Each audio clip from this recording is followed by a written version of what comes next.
because this is how it. All right, so everything you say will be on the internet someday, so just be careful. All right, Dr. Crothers, would you be able to start us off? So is your honor, I believe. With the proper placement of hats, I pledge allegiance to the flag of the United States of America and to the republic for which it stands, one nation under God, with liberty and justice for all. 2. All right. Well, remain standing real quick to do the 4-way test. Of the things we think, say, and do. First, is it true? Is it fair to all concerned?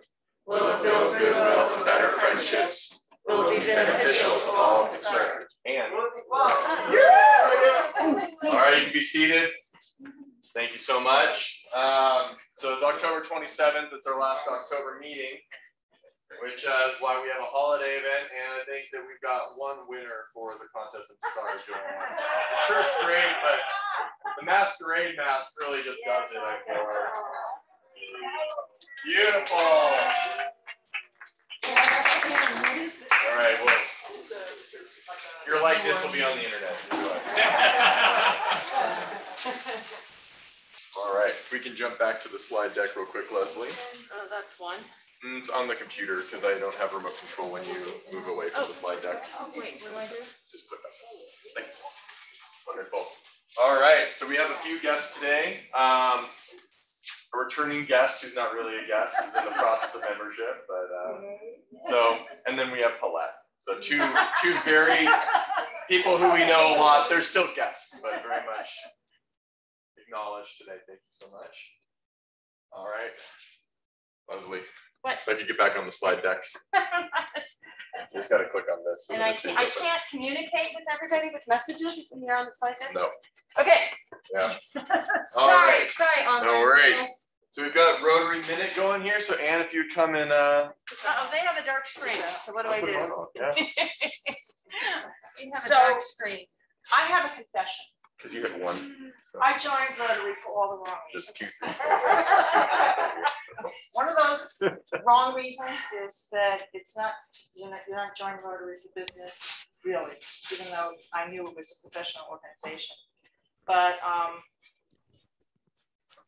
where I grew up, I didn't really know anything about Rotary, and I thought whatever I knew after I moved from New York 2 weeks before 9/11, I thought Rotary was a bunch of people who were interested in virtual signaling, which we didn't have that term then 20 years ago, or people that thought they could make a difference in the world. I didn't grow up thinking I could make a difference in the world. But that's not actually true. I did make a difference in the world. I was a fashion designer on 7th Avenue for 30 years. And my pals were people like Halston and Calvin Klein and Donna Karen. She and I went to school together. People like that. And I never felt comfortable, but I was very good at what I did. I was known as the princess of prints. And I was also known for color. So if you've known me for many years, all I wear is black. And you've never seen me in a print. No. So it was not my particular style, but I was very good at it. And I traveled all over the world I created the fabrics. They were, fabric came out of China, so I went to China. And I had factories in Korea, and my factories were mainly in Hong Kong. And but I went to Milan and Frankfurt and Paris and London because I work with art studios from all over the world. And they would come to New York, but I spent a lot of time not being around. So I would wake up very often not knowing where it was in the world. And I didn't like that. So I decided to change my life, and I closed my business after 30 years, which was, we had a $30 million business. It was very successful.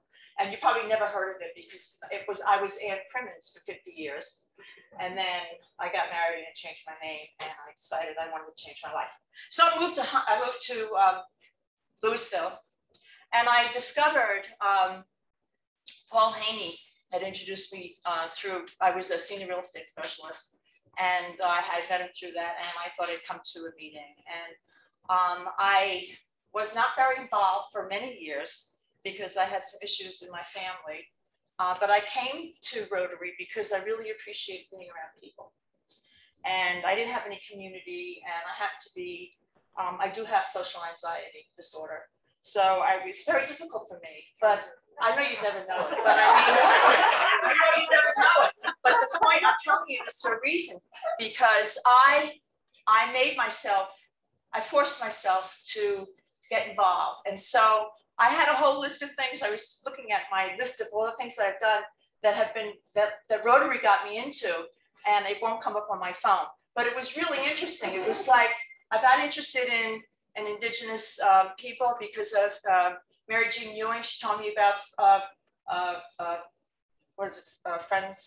friendship, I can't think of it, but the Quakers, and which just to give you a story, that it made me go to Pine Ridge recently because of the water project. They didn't know anything about that. So just as other people have said, they've heard about things that they never knew about, that it's made them curious and got them involved. So, I mean, there were 15 things, and they were all kind of related to disability, to aging issues. I'm an anti-ageist. You should all be. But it was just, so I really, it's been wonderful, hearing about different topics, and other people have mentioned that, but I mean, it's true. And for the 5 years that I had a difficult time with my crazy daughter, I mean, I came here and I didn't say anything, and I never had a happy dollar because I was miserable, but it just kept me, it stabilized me. So I want to thank you all for being there. Thank you.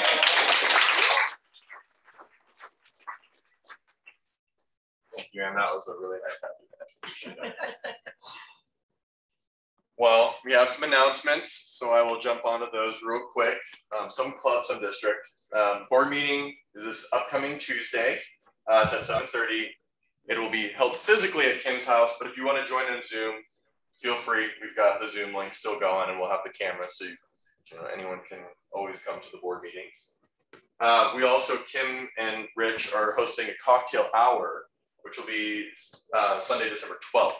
So mark your calendars. We'll have an email out about that a little bit closer to the event, but it's from 4 to 6. So it's cocktail 2 hours, but who's counting after the first drink, right? So yeah, thank you so much, Kim, for being able to host that for us. Appreciate it. Just a reminder about the bylaw change we announced last week for those who are not around. Also, Val's on, in case you wanted to know, he's attending virtually today. So this is the modified section. Really, it's just about changing the way that we discuss, how we mark the date of the board meeting. So we just changed the language so that it's a little more flexible and not held to first Tuesday, because it hasn't been on a first Tuesday regularly for a long time. All right, so that'll be next week that we'll hold the vote in the meeting as required by our bylaws. So be there or don't be there, but we'll be voting on it. District, a lot of district announcements, so just bear with me. This is a lot. I won't talk about all of it, but again, today we got our CU Rotaract. So if you're able to go, I don't know. So it's canceled. They got canceled today? Yeah, I let everybody know. Great, perfect. All right, so they didn't let me know. But cool, awesome. So no Rotaract, scratch that one. On the 3rd, so after our meeting next week in the evening, there's a membership summit follow-up for those who made the membership summit, which of the current members, that would be Bob, Ann, and I. But yeah, Lou's gone, so he's not part of that from our club anymore. And then there's some other interesting things going on. There's another Rotary 101, which I know that Paulette and you went to the last one, I believe, last quarter. There's a social media one that is coming up in December, which I would be interested to see what they're going to say. I'll go to that. District. I'll go to that. Thanks, Ann. And then there's this finding commonality, which I thought was interesting because, I mean, we kind of pride ourselves in Rotary as being not like-minded people. We're all people that we agree on the 4-way test, and that's all that we have to agree on, and we still get stuff done. We can believe all sorts of things, right? So finding commonality, I'm hoping that it's just 4-way test oriented, because I like that we're all different here. There's two more. So these are long-term, but in January, there's going to be a celebrating polio eradication event that we're having. For guests who may not be as familiar or weren't here last week, Rotary is one of the main international organizations coordinating the WHO, Gates Foundation, UNICEF, and the UN on polio eradication efforts worldwide. And we are down to 2 endemic countries.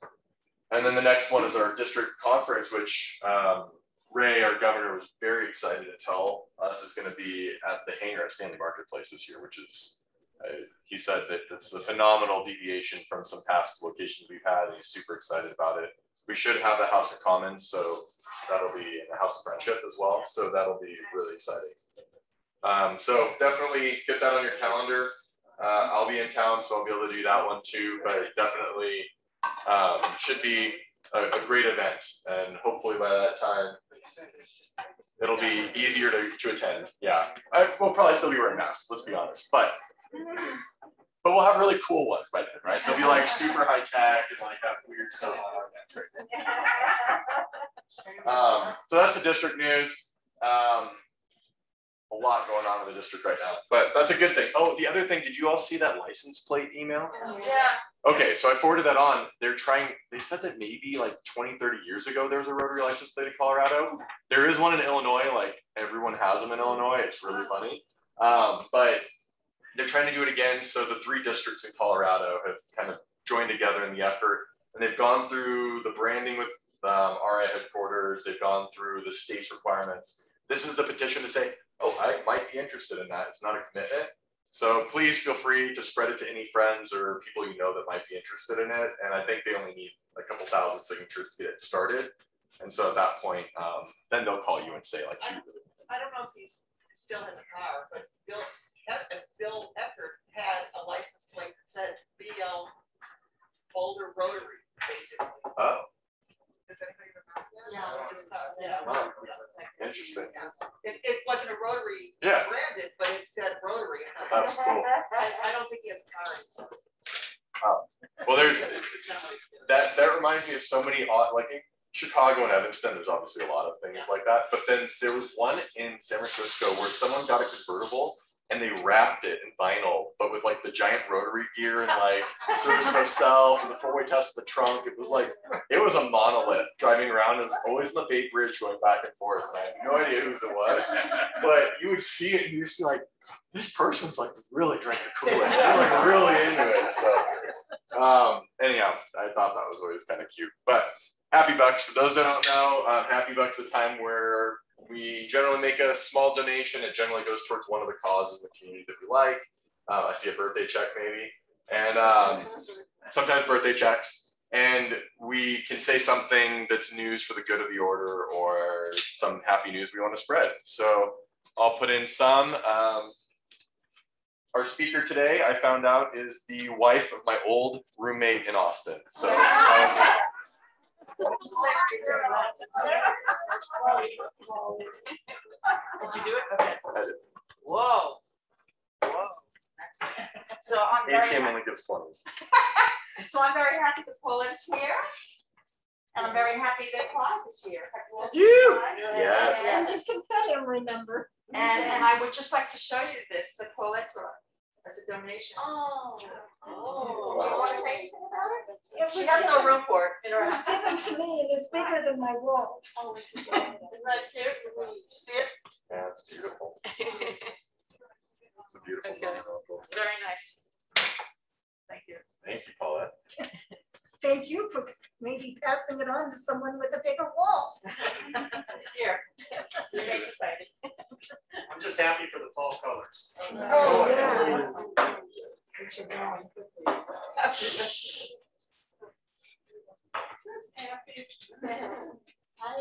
I want to say I have a very good friend who just lost her husband.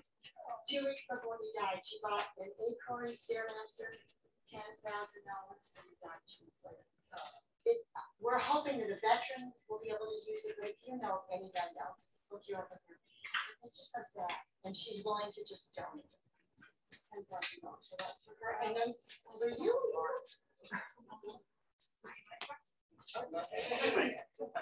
I'm just happy to be here for y'all this morning. Thank you for inviting me. I have an announcement on your table is the Hand Weavers business cards. And the sale starts next Wednesday, so I won't be here. Please come by at the fairgrounds next week, anytime. Handmade gifts for Christmas, it's really great. You want to see me, I won't be there Thursday because I have a hair appointment.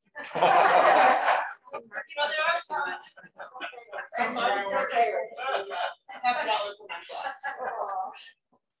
Are you making those little booties? Yeah. Oh, I need those. Okay. I need about especially for you. Okay. I'm just happy because we're going trick or treating while a bunch of kids in the neighborhood tonight. So.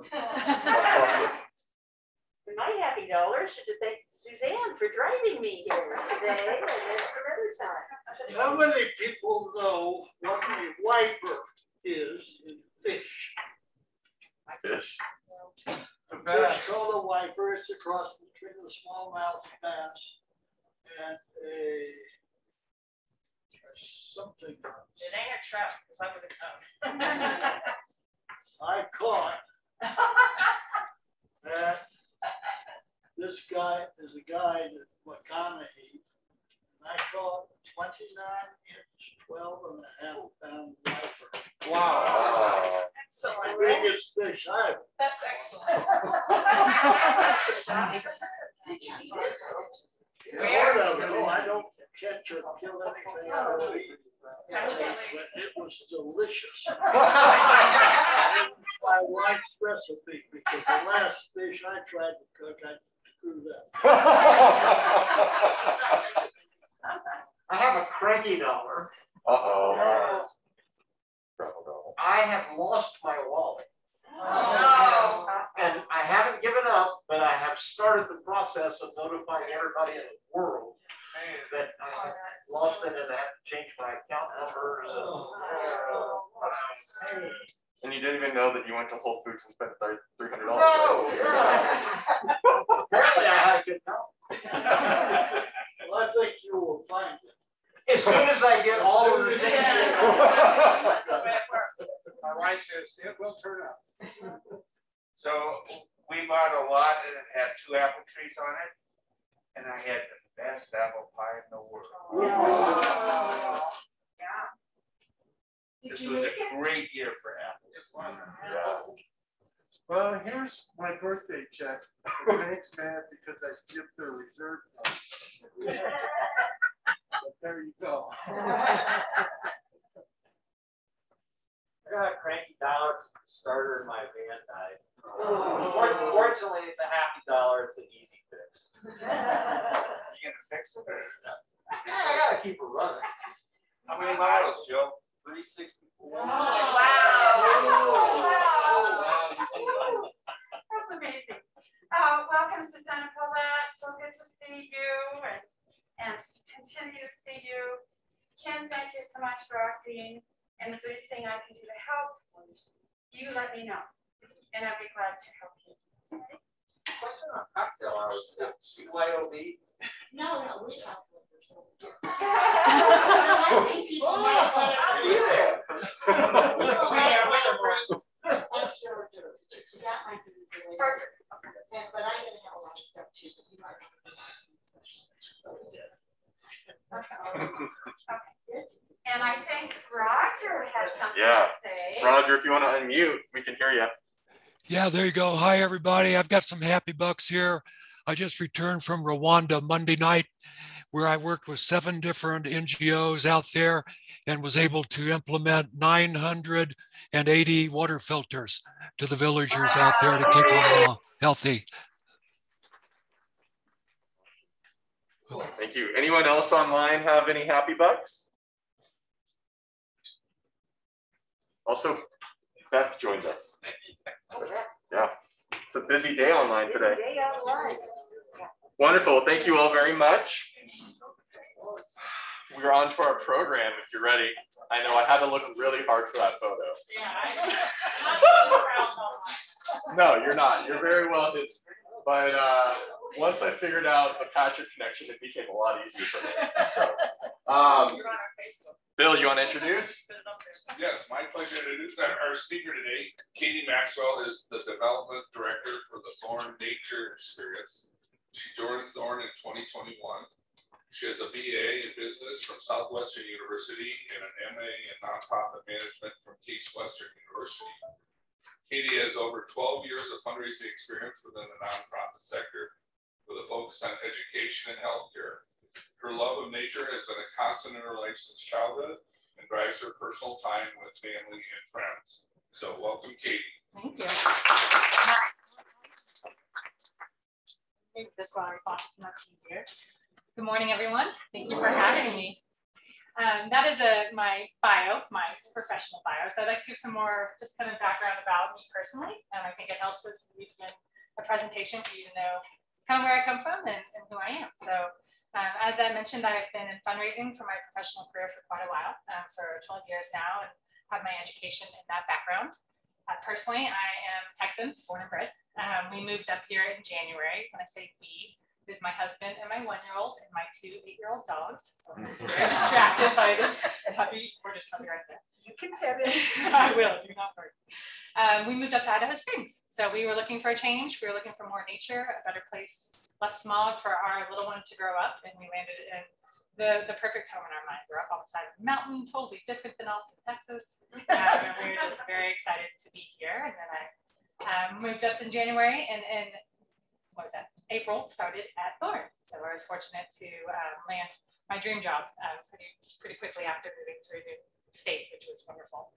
So I've been at Thorne for a little over 6 months now, and I'm here to represent this incredible organization and excited to tell you more about it and answer any questions that y'all have about what we do.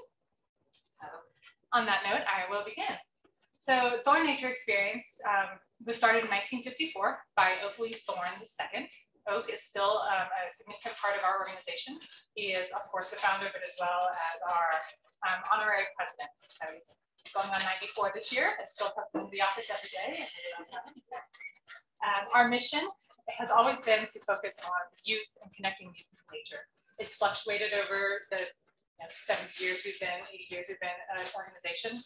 But currently, as you can see up here, what we do is we build the next generation of Earth stewards by giving youth the opportunity for joyful, hands-on, place-based environmental education experiences that grows their connection to nature. In order to do that, we have kind of 4 guiding principles, or 3 guiding principles that we really focus on. So we have our social emotional learning, which is kind of a hot topic in a lot of the education field right now. Wild nature play, meaning that there's no structure. You release kids and adults into nature and you just let them use their imagination and explore. And also repetitive experiences. So we found that any time in nature is wonderful, but if you have a child or an adult that just has 1 hour in nature, that's not going to be as beneficial as or impactful as having repetitive experiences over their lifetime. So those are our missions and kind of our guiding principles and philosophies. So kids grow better in nature. When I talk about organizations, I like to present as to the why. Why are we here? What are we doing to make sure that we're focusing on that why, and how are we doing that what? And so through the slides, you'll kind of see that. That's how I arrange the presentation.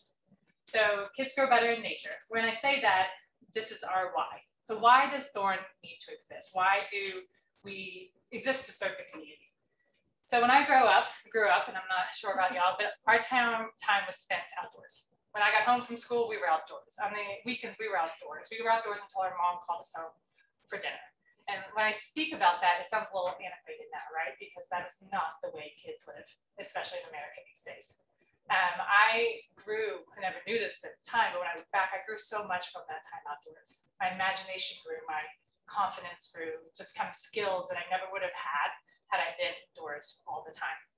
In today's world, and today in America, kids spend over 7 hours in front of screens. So in front of their computers, in front of TVs, and they spend between 4 and 7 minutes only outside in unstructured nature play. That's astounding in my mind. 4 to 7 minutes a day is all they have to do nature play outdoors, and 7 hours in front of technology. that trend is only getting worse, and that trend is only decreases with Latino communities and populations of different cultures. So time spent outdoors is linked to positive health benefits.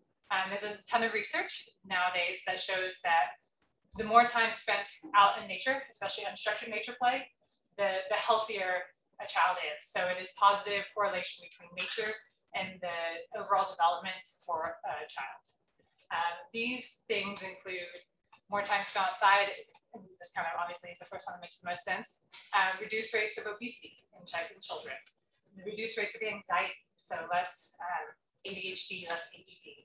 Increased rates of cognitive skills. Increased rates of use of imagination. Just, I mean, I have so many profound findings in the current studies of how nature impacts youth and adults alike. But for Thorne, our focus is youth, so that's what I'm speaking towards. So that's our why. Why do we exist? And so then we have our what. And so this is how is Thorne Nature Experience helping impact and helping grow the time that kids spend in nature. So our underlying kind of overarching theme at Thorne, we have a lot of different programs, but one of them to speak to is our Nature for All initiative. So we believe that all youth, no matter the race, ethnicity, or family income, deserve quality access to nature and the health benefits it provides. And so this is where all of our programs stem from, is making sure that any and all youth in Boulder County have proper access to get outdoors. It might seem like a simple thing, right? Just walk outside, that's outdoors. But so many communities don't have safe spaces. So many children don't have the network to transport them to a safe nature space to play and gain those health benefits. And so it's really Thorne's focus to make sure that those experiences are provided for everyone and anyone that's interested in terms of youth. So in order of how we do this, there's several ways. So our main thing is our Nature Immersion program. So these are our programs that we support or that we provide at all Title I schools in Boulder County. So there are low income and culturally diverse schools here in Boulder County. So Longmont, Lafayette, Boulder, any city in that county. The programs are made up of after school, in school, field trips, and summer camps. So it's all year round. You know, it starts from beginning of school and goes until the next end of August for summer camp. It starts again in the beginning of September when school picks up. Through these programs, we serve more than 10,000 youth annually. And so we really do have a strong impact on BVSD and all the other school districts here in the county. We have a good relationship with them, and that's how we provide these different programs. We have our educators. There are 10 full-time educators on staff that go into the different schools, armed and ready with all of our nature play and nature education focused materials. And so they get kids outside. You know, during COVID, we pivoted and did a lot of virtual stuff, and it was wonderful, and that we still could have that one-on-one time with the kids, but we really lost the the time outdoors. We still did after school a bit, but even that was reduced. But luckily, we are back. We're back to in person. We're back to making sure those kids have a break from being inside all day, and to get outside and just play. You know, they also, of course, have their lessons where the teachers and educators go through and make sure they're learning proper things. But generally, it's just play. It's letting them, you know, explore what's in the grass and what's crawling, or what might be in that creek bed, or how to navigate getting around this rock formation that they wouldn't otherwise have the confidence to do. So those are our Nature Immersion program is our general one that we focus on Nature for All. We also have a preschool, a nature preschool that we started. What are the kids holding in their hand? They're holding rocks.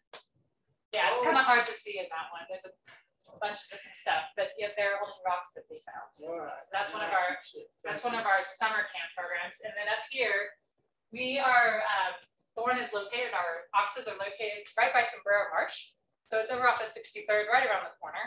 And we have a nature playscape, is what we call it. All of these, so there's no metal, there's no plastic anywhere on our playground. It is an expansive thing. We flew in some trees from Canada, and they came and built it all properly, but it is just as imaginative and fun as a regular playground, but there's nothing that's artificial on it. There's a sand pit that we kind of dribble water into so they can do, sand castles and mud pies and whatever they feel like. But it's a really cool space, and it's becoming more popular around the community to build things in this manner. So our next slide, ensuring access to nature. So we, as Thorne, we can say we want to make sure that every child has access to nature, but then we can provide these programs to make sure that it helps. But how are we also making sure that the barriers to the most underserved population are removed? And so in order to do that, Thorne provides more than $500,000 in program subsidies and summer camp scholarships per year. So this is 1 in 4 campers per summer receives a full scholarship to attend summer camp. And over 60% of all of our program participants, all programs are offered free of charge, but over 60% of our summer camps are offered by scholarship. So between all of these programs, the youth that we say had 3 to 7 minutes outside now can have up to 225 hours of outdoor time within their elementary school years. So they have, that's the max, between 25 and 225 throughout the elementary school years. I think that I can speak to you all day long about what we do and why it's important. I do think that's always beneficial to hear from some other people. So I brought a video for y'all to enjoy. It's just a short video, and then we can go to Q&A afterwards.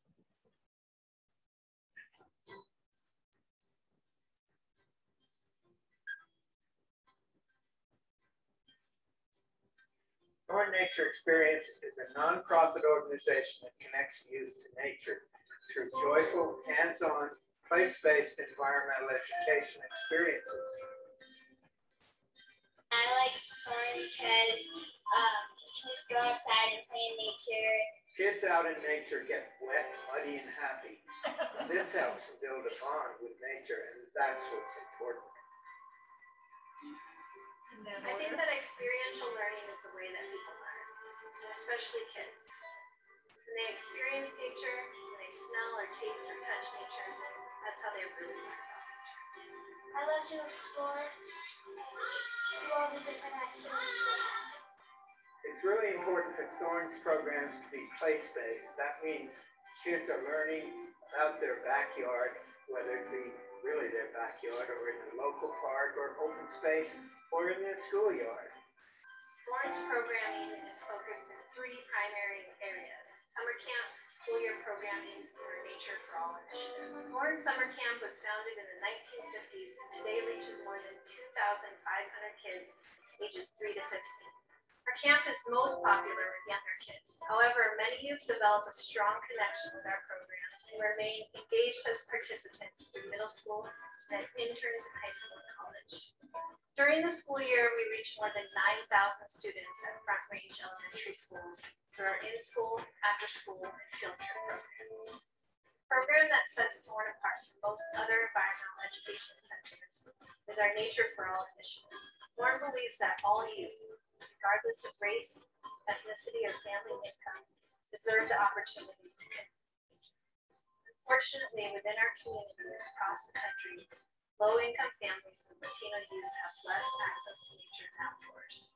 Through the Nature for All initiative, Thorne awards more than $300,000 in camp scholarships and subsidized school programs.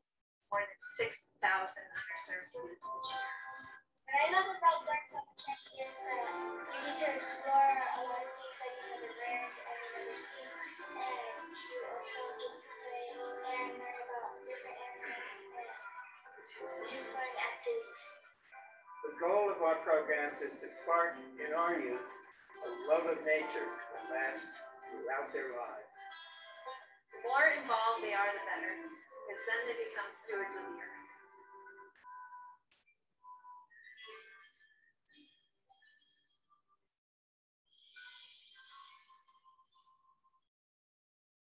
This video is a couple years old, so some of the numbers they said in there were different than my presentation. That's just because we've increased the programming and numbers, luckily. So looking ahead in Q&A. So our next, Thorne will always be focused on our current programs and growing those in terms of the youth we serve to make sure we're having as much impact as we possibly can on Boulder County. And then we're also looking towards family programs. And I realize I don't have minutes on that. Family programs for our future. We understand that in order for youth to become true stewards of the earth and in order for them to have more time outside, the best way to do that is through the parents and the family.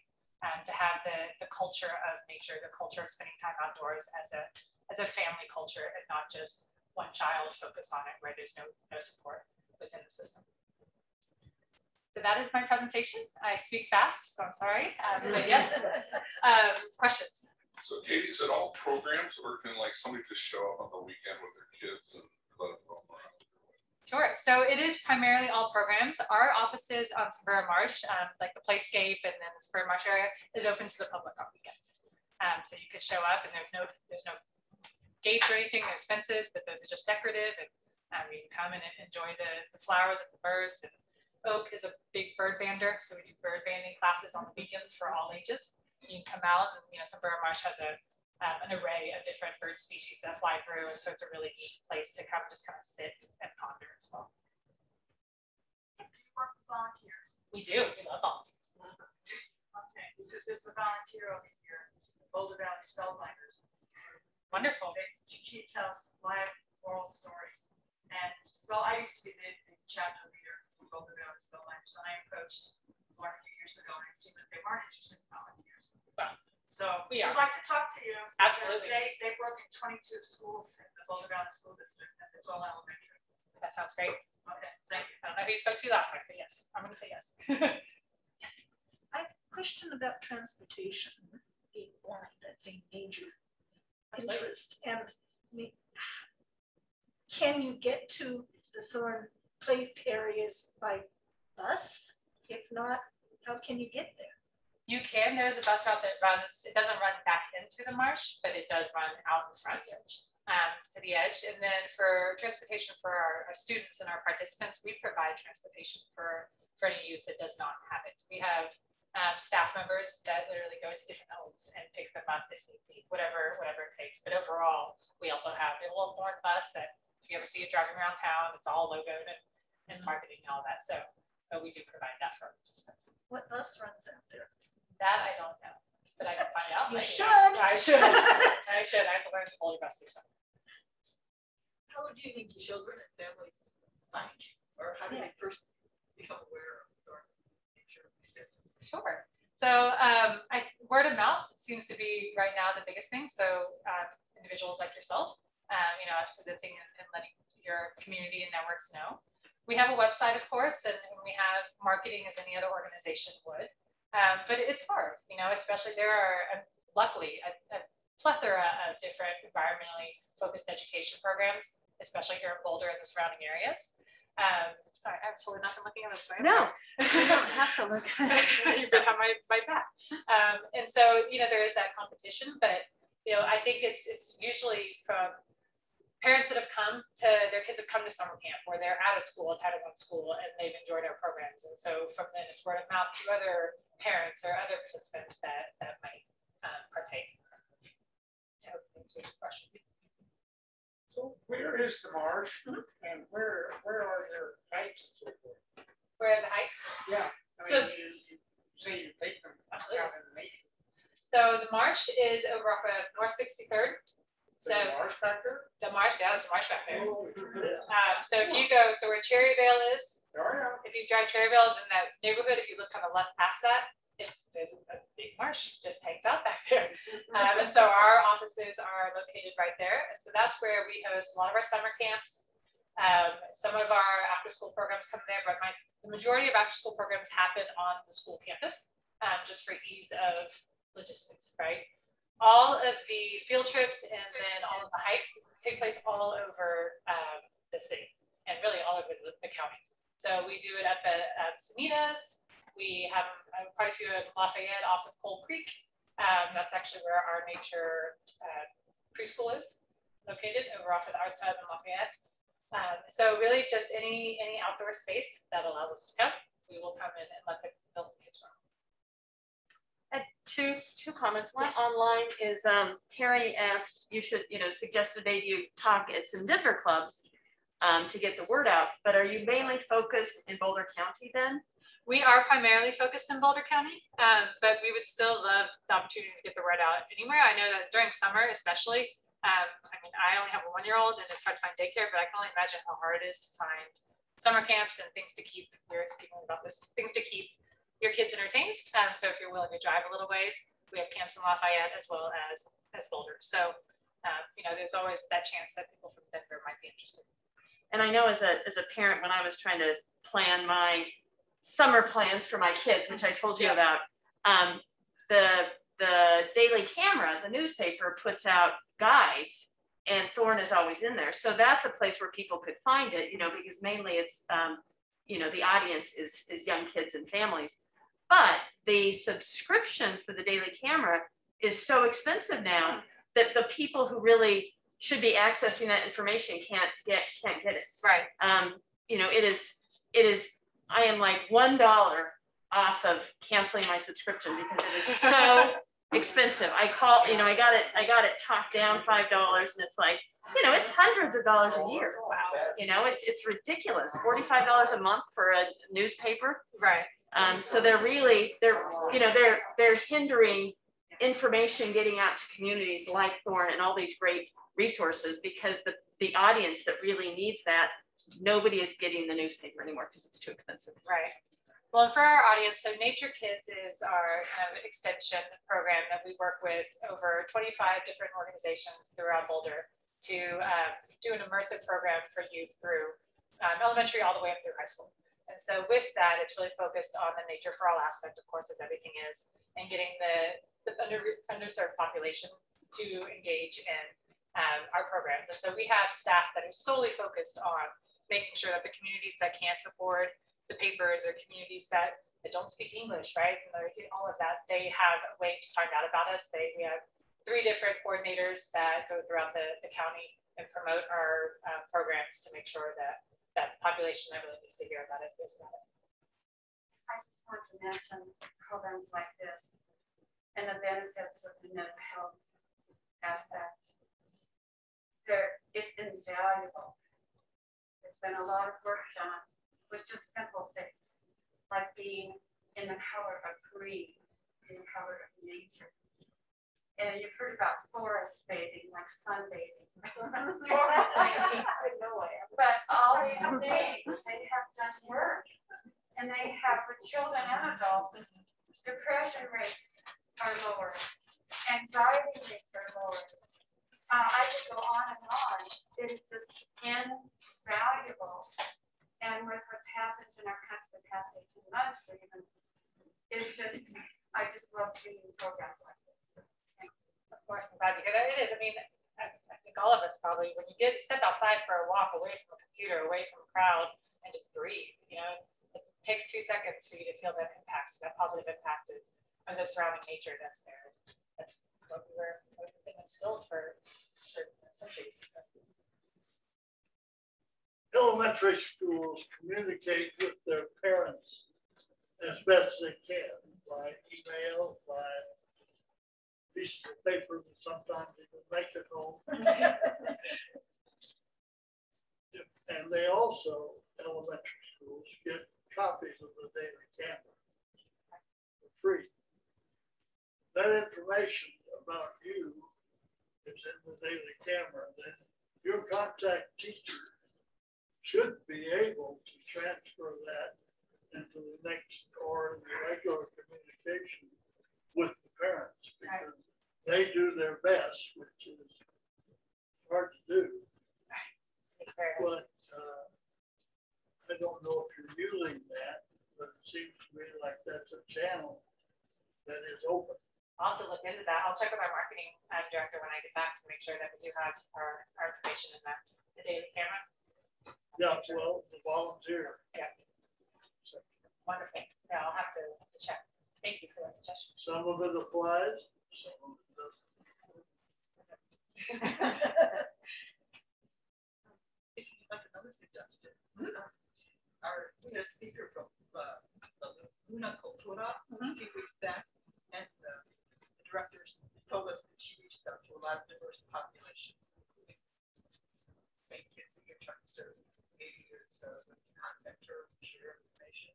Absolutely. Yeah, that's a great suggestion. She's stepping into it. How receptive are school administrators to understanding that kids are spending so much time in front of the screen and they need to change that? Are they reluctant to do that, or it's hard to break into that?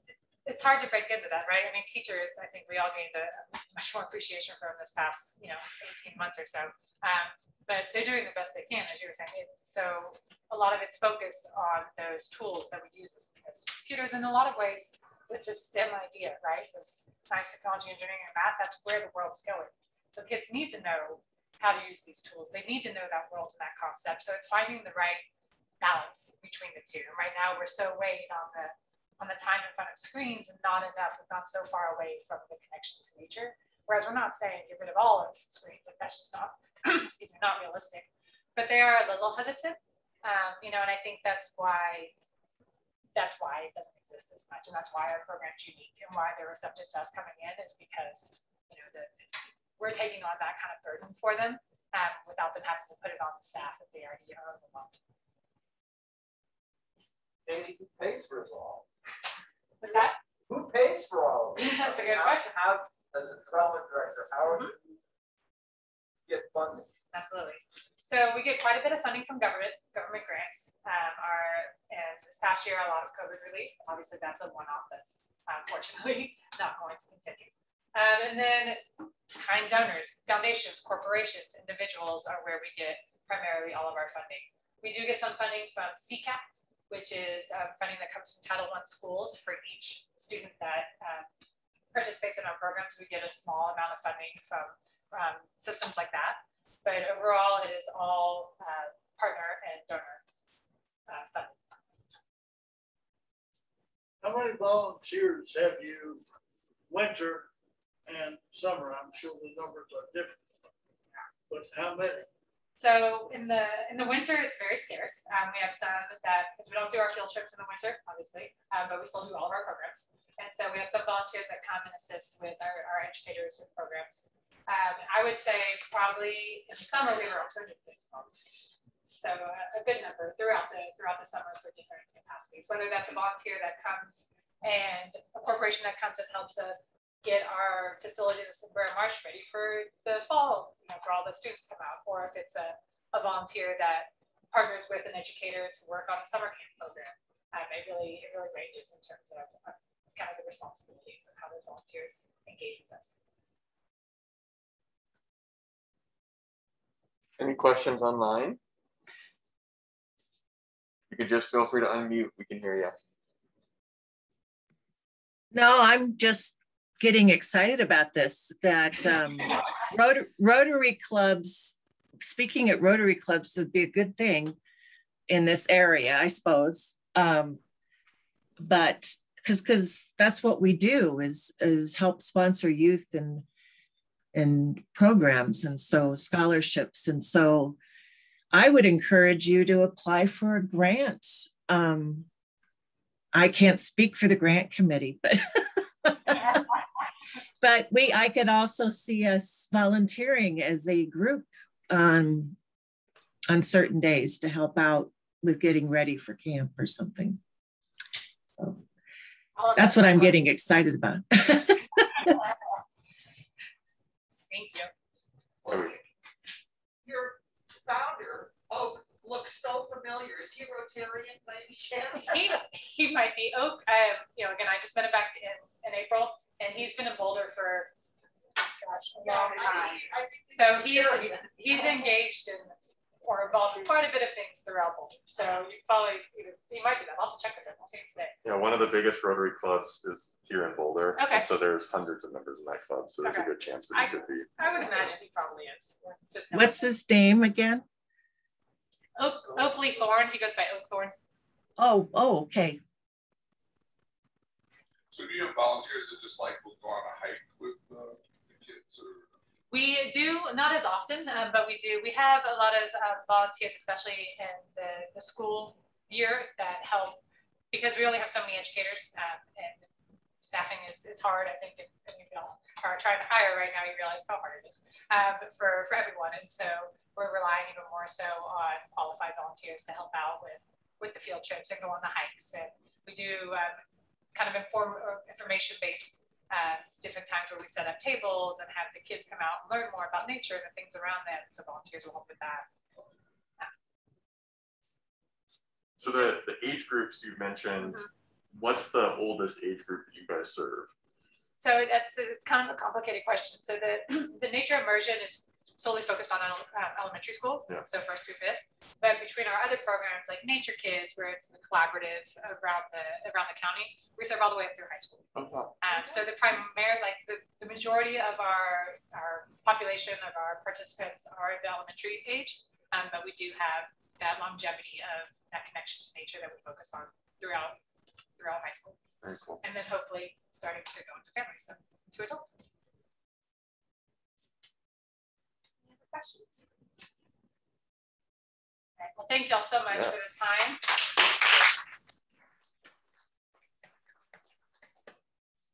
Definitely as a token of our appreciation, Caitie, we gave you the whole world, so you can take it home with you. But yeah, we very much appreciate your time and explaining, the Thorne Nature Center. It really has been a pleasure for all of us, and you definitely count on us to come and volunteer. I think I've heard a lot of Bob Crothers is going to come volunteer, so just get his number.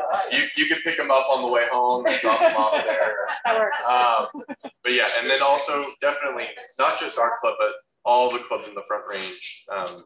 Reach out and look into the grant programs for each of them and look for opportunities there, because most of our clubs have community grant programs. Some of us have education grant programs and award programs. So make sure you keep those connections going in development, because there's a lot of money that we like to put towards youth education services and nature. So I appreciate your time quite a bit. Thank you. I appreciate what y'all do. I didn't know much about Rotary before I was invited to come speak, and I've delved into it, and it's just incredible how much you do for the community.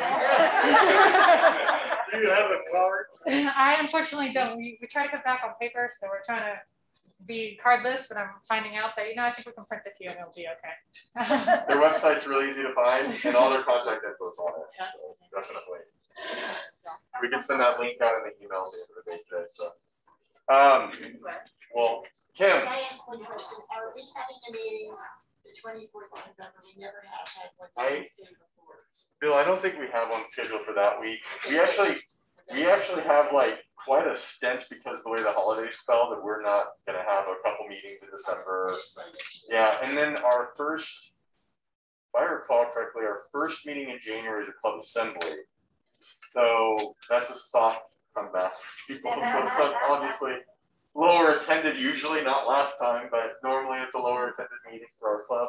And then we'll have Ray Anderson will be our first program of the year in 22. So that's exciting. But yeah, so I think that, we've got a few, the Thanksgiving week, we're not meeting, then we're not meeting on the Christmas week, the New Year's week. And then the 2 days after New Year's, I believe, is our focus for it. Yeah. So go on vacation, go out and find good. Well, with that said, I know we're a little bit early today, so you guys can you have 5 minutes to chat, but if it's Wednesday, it's Rotary. Thank you all.